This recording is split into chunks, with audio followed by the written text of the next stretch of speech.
Hello दोस्तों, आज की वीडियो में देखेंगे कि सिंगल फेज सप्लाई का कॉन्सेप्ट क्या होता है, थ्री फेज सप्लाई का कॉन्सेप्ट क्या होता है, फेज क्या है, न्यूट्रल क्या है, डिस्ट्रीब्यूशन लाइन क्या होती है, सिंगल फेज का यूज कहाँ पे किया जाता है और थ्री फेज का यूज कहाँ पे किया जाता है। इस वीडियो में हम लोग सारी बेसिक चीजें देखेंगे, तो पूरी इन्फॉर्मेशन के लिए वीडियो को लास्ट तक देखिएगा। स्टार्ट करते हैं दोस्तों तीन टाइप की इलेक्ट्रिकल सप्लाई होती है। First is single phase AC supply, second is three phase AC supply and third is DC supply. इस वीडियो में हम लोग खाली single phase and three phase AC supply के बारे में जानेंगे। डीसी सप्लाई सिस्टम को हम लोग किसी और वीडियो में समझेंगे। दोस्तों, फेज किसको बोला जाता है एंड न्यूट्रल किसको बोला जाता है। दोस्तों, फेज वायर को लाइव वायर भी बोला जाता है एंड न्यूट्रल वायर को रिटर्न वायर भी बोला जाता है।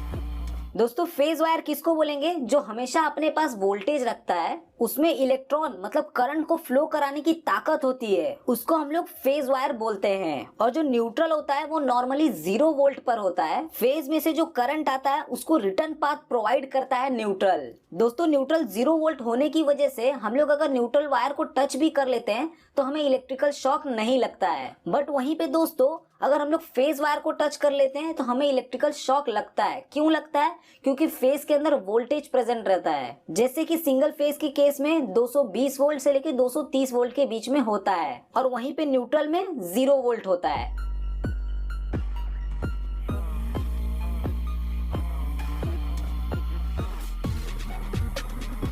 दोस्तों, लोड को चलाने के लिए हमें खाली फेज एंड न्यूट्रल वायर की रिक्वायरमेंट होती है। अर्थिंग जो होता है वो खाली सेफ्टी के लिए होता है। सिंगल फेज के केस में क्या होता है, फेज वायर से हमारा पावर जाता है, बल्ब के थ्रू होते हुए न्यूट्रल वायर से रिटर्न आ जाता है। मतलब सिंगल फेज के लोड को चलाने के लिए हमें खाली फेज एंड न्यूट्रल की रिक्वायरमेंट होती है। अर्थिंग जो होता है वो हम लोग सेफ्टी के तौर पे यूज करते हैं। जब कोई फॉल्ट होता है तब अर्थिंग में से करंट फ्लो होता है। इसी के लिए दोस्तों सिंगल फेज सप्लाई सिस्टम को 2 वायर सिस्टम बोला जाता है। हमारे घरों में नॉर्मली दोस्तों सिंगल फेज सप्लाई ही आती है। सिंगल फेज सप्लाई में वोल्टेज कितना होता है दोस्तों? 220 से लेके 230 के बीच में। अब दोस्तों हम लोग देख लेते हैं कि थ्री फेज सिस्टम किसको बोला जाता है।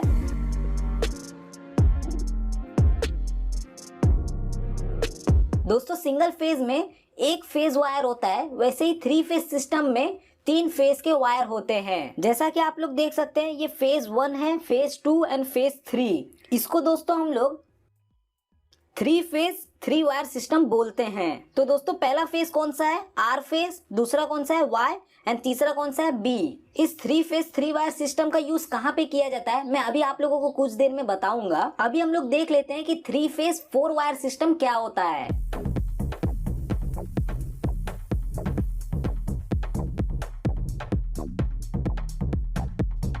इसको दोस्तों 3 फेज 4 वायर सिस्टम बोलते हैं। 4 वायर सिस्टम में हम लोग 3 फेज का यूज करते हैं, फेज 1, फेज 2 एंड फेज 3, और साथ में न्यूट्रल वायर का भी यूज करते हैं। तो फेज 1 हमारा कौन सा होता है? नॉर्मली आर होता है। फेज 2 वाई एंड फेज 3 हमारा बी, और चौथा वायर क्या है? न्यूट्रल। तो 3 फेज 3 वायर सिस्टम का यूज कहाँ पे किया जाता है? 3 फेज 4 वायर सिस्टम का यूज कहाँ पे किया जाता है? अभी मैं आप लोगों को डायग्राम के थ्रू समझाता हूँ।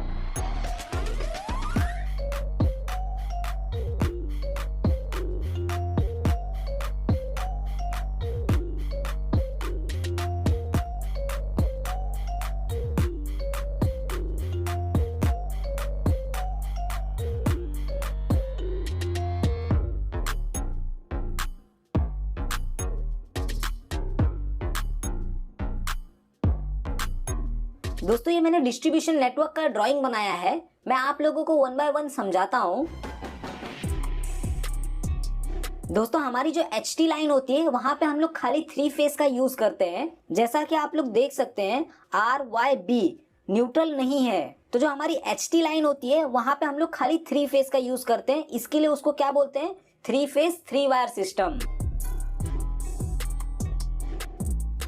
दोस्तों हमारी जो HT लाइन होती है उसको हम लोग ट्रांसफार्मर को देते हैं, जो कि स्टेप डाउन ट्रांसफार्मर होता है। हमारा जो ट्रांसफार्मर है वो 11 kV टू 415 वोल्ट का होता है। तो यहाँ पे हम लोग क्या करते हैं ट्रांसफार्मर के थ्रू कि जो कि 11 kV है उसको हम लोग 415 वोल्ट में कन्वर्ट करते हैं। जब हम लोग इसको 415 में कन्वर्ट करते हैं, जो कि हमारा स्टार कनेक्शन होता है सेकेंडरी साइड में, तो हमें वहां पे न्यूट्रल मिलता है। मतलब दोस्तों हमारा जो HT साइड होता है वहां पे डेल्टा सिस्टम चलता है और हमारा जो LT साइड है वहां पे हम लोग का स्टार सिस्टम चलता है। तो स्टार सिस्टम के अंदर मतलब स्टार कनेक्शन के अंदर हमें न्यूट्रल मिलता है। तो यहाँ पे क्या हो जाता है दोस्तों, 1 2 3 फेज हो गए और एक न्यूट्रल हो गया, तो 4 वायर 3 फेज सिस्टम हमें ट्रांसफार्मर के सेकेंडरी से मिलता है। दोस्तों नॉर्मली हमारे घरों में सिंगल फेज सप्लाई आती है, तो ट्रांसफार्मर से स्टेप डाउन करने के बाद जैसे कि ये जो घर है इसको मैंने क्या किया, R फेज दे दिया, साथ में न्यूट्रल दे दिया। ये जो घर है उसको मैंने Y फेज दे दिया, साथ में न्यूट्रल दे दिया। ये वाला जो घर है उसको मैंने B फेज दे दिया, साथ में न्यूट्रल दे दिया। तो हर घर को सिंगल फेज सप्लाई मिल गई। सिंगल फेज सप्लाई का कंडीशन क्या होता है, एक फेज हो और एक न्यूट्रल हो, एक फेज हो एक न्यूट्रल हो, एक फेज हो एक न्यूट्रल हो। तो किस प्रकार से डिस्ट्रीब्यूशन किया जाता है, जैसे 5 घरों को मैंने R फेज दे दिया, 5 घरों को Y फेज दे दिया, 5 घरों को B फेज दे दिया, तो हमारे 3 फेज में से ही सिंगल फेज सप्लाई बनता है। और दोस्तों जो 3 फेज लोड होता है, मतलब किसी का बड़ा बंगलो है, वहां पे हमें 3 फेज सप्लाई की रिक्वायरमेंट है, या तो कोई बड़ी शॉप है, कोई इंडस्ट्री है जहाँ पे 3 फेज के मोटर चलने हैं, तो वहां पे हम लोग क्या करते हैं, 3 फेज का सप्लाई डायरेक्ट देते हैं। तो दोस्तों हमारी जो बड़ी शॉप होगी उसको हम लोग 3 फेज का सप्लाई डायरेक्ट दे देंगे, मतलब तीनों फेज आना चाहिए, साथ में न्यूट्रल भी आना चाहिए। कई बार दोस्तों ऐसा होता है कि जो बहुत बड़ी कंपनियां हैं वो क्या करती हैं, HT सप्लाई लेती हैं, खुद का ट्रांसफार्मर बैठाती हैं और अपना लोड फुलफिल कराती हैं। तो उस केस में हम लोग क्या करते हैं कि HT लाइन से ही टैपिंग मार करके उनको सप्लाई दे देते हैं। तो दोस्तों मैं आप लोगों को फटाफट एक बार और समझा देता हूँ। ये जो हमारी HT लाइन है वो 11 kV की होती है, जो कि डेल्टा कनेक्टेड होती है। हम लोग ट्रांसफार्मर को देते हैं जो कि स्टेप डाउन करता है 11 kV टू 415 वोल्ट में, जो कि स्टार कनेक्टेड होता है।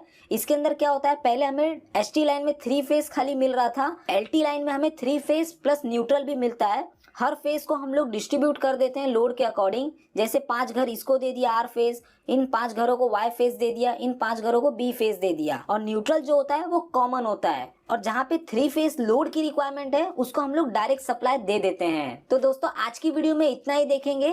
Thank you for watching. आप लोगों को वीडियो कैसी लगी प्लीज मुझे लाइक करके एंड कमेंट करके जरूर बताएं। मिलते हैं नेक्स्ट वीडियो में।